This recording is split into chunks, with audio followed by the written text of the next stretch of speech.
welcome back to my channel.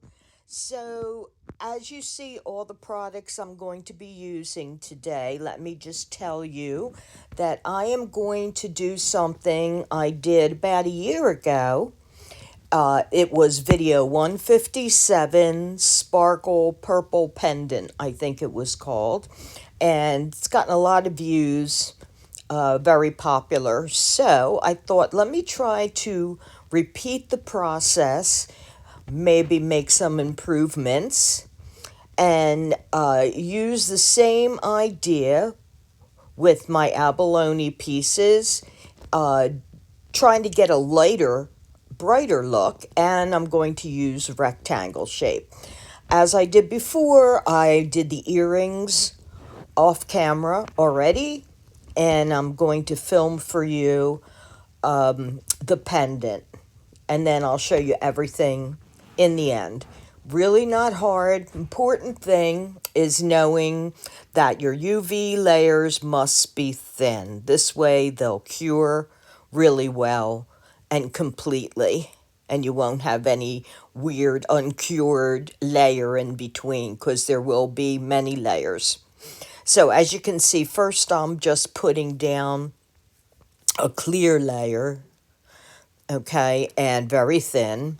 And then after that, you'll see I will start using my items.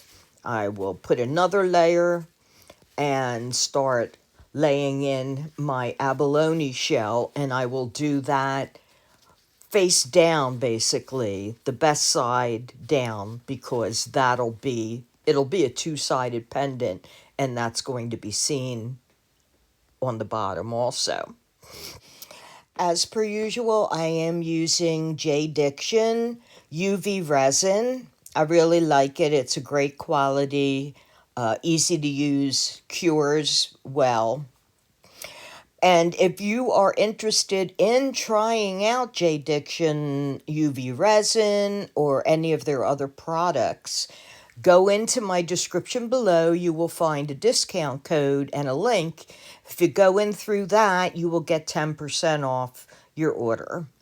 So if you're definitely interested in checking out J Diction, go in through my link. Plus, I have other discount links down there. I've got another link for bbcraft.com, which is a place to get, they have everything, but I use it to get a lot of items for jewelry making, but they've got everything.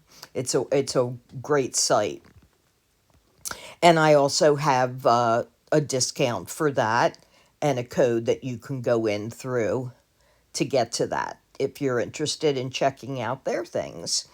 And there's all the other information, how to contact me, my product information, my Amazon wish list, etc., etc. So check out the description below if you want more details on everything.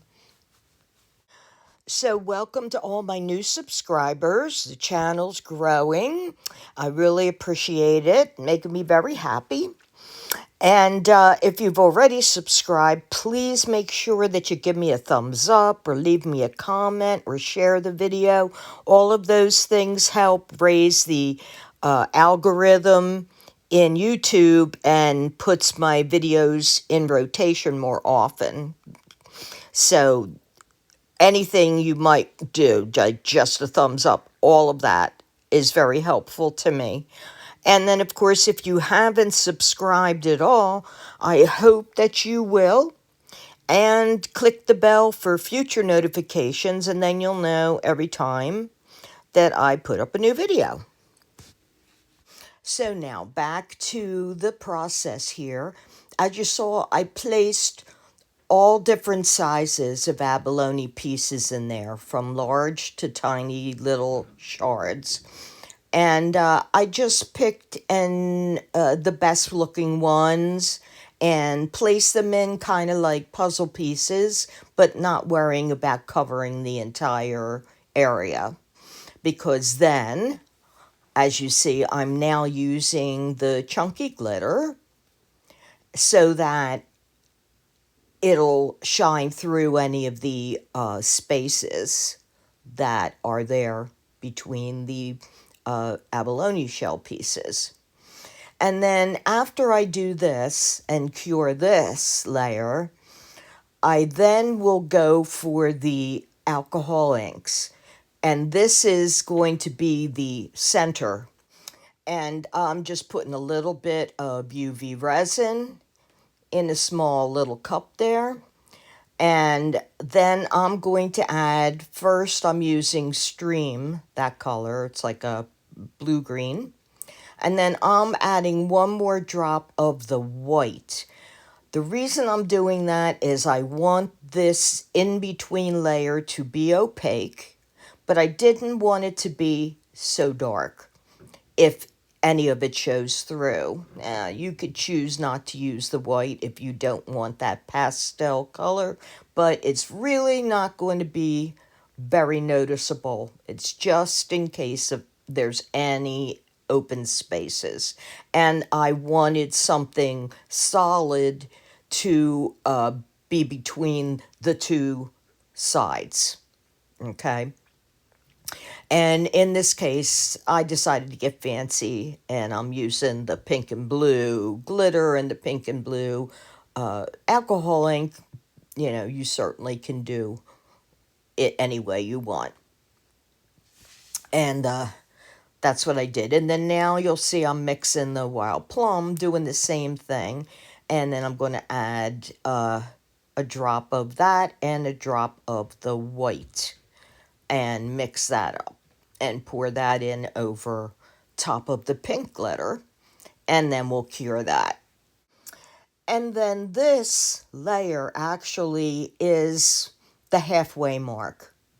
So we worked backwards from start to this point, and now we're going to work forwards. So basically the opposite of what I just did. So after this is cured, we will then add a little more UV and then repeat with the glitter in the same way, with the blue on the blue and the pink on the pink, okay? And we will then cure that. And again, of course, you could use any colors you want. I just wanted something that would be complementary to the abalone shell if it showed through, but I wanted it to have a lighter, brighter look to the whole thing, whereas the other piece I did was a dark, dark purple and very pretty, but I just wanted to do something different. So that's why I'm using the colors I'm using. You could do whatever you want. You could even just put black in the center if you wanted to do that, if you did want to use an actual color. It's just a matter of wanting to separate one side from the other.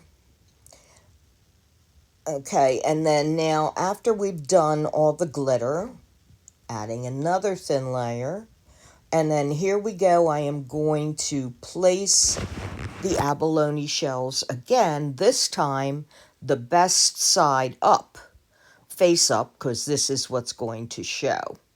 Okay, and I'm going to do it just like I did before. I will stagger the pieces, big ones, small ones, tiny shards, place them in like they were puzzle pieces almost, leaving a little bit of space in between them in different areas. But this way the glitter will just sparkle through a little, but the abalone will be the main attraction. Now, these abalone pieces I had gotten a long time ago from a small shop, but I have since found them on Amazon, and there's all kinds of color types too. Like this one was called Peacock, I guess because of the peacock colors within it, and then there were other ones too. But this was the shade of abalone that I like the most, so that's what I purchased. Not cheap, but it goes a long, long way, especially if you're just doing it in jewelry, because you get an awful lot of pieces. As you can see, I am now just picking up tiny pieces with my pointer there and working them in. I just think it looks really cool with big and small in there, shining away. So we are nearly done, and all that's left after curing this is popping it out and putting a top coat on either side. And when I do the top coat, I'm going to dome it. So for those of you who already use resin, especially if you use epoxy resin on bigger projects, you'll know what I'm talking about, especially if you're sealing a painting or putting a top coat on something. And to dome, it means you're going to push that resin right to the edge, all the way along, but you're not going to let it break the bubble and fall over, okay?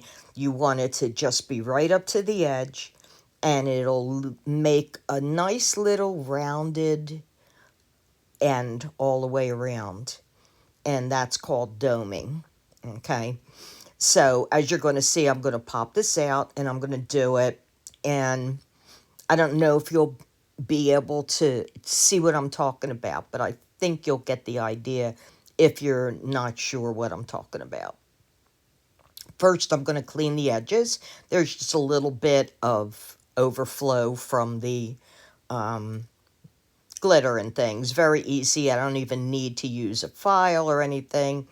Just picking it off with my fingernail works just fine. And then when I top coat it, it's going to catch the ends and make them stay smooth and finished looking.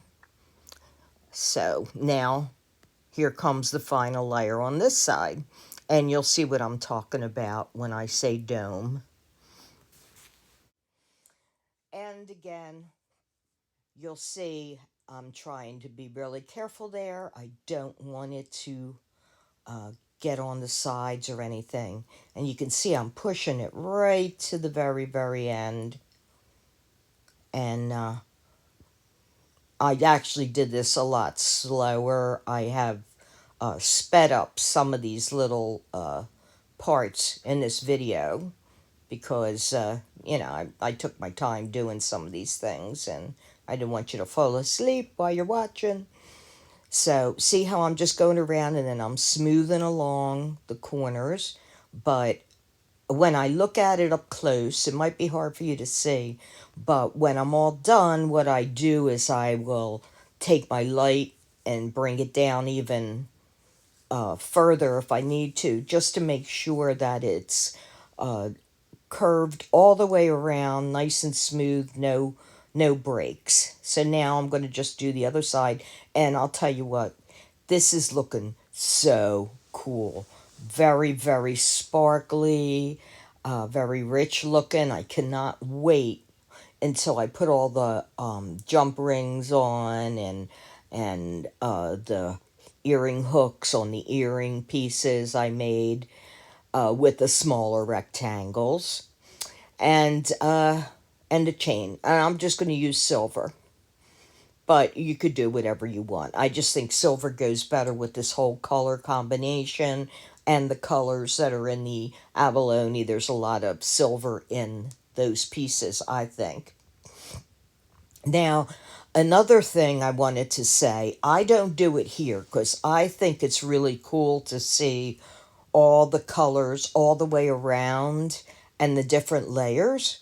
But if you wanted to maybe make it look perhaps, I don't know, richer or even more finished, you could take one of those leafing pens, like a silver leafing pen, and you could just edge it all the way around and give it a different look. And that would look great too. But now I'm going to be putting everything on there, and coming up next is the finished set. Wow, I am really happy about how these came out. So till next time, please stay safe, be kind, and have a great day.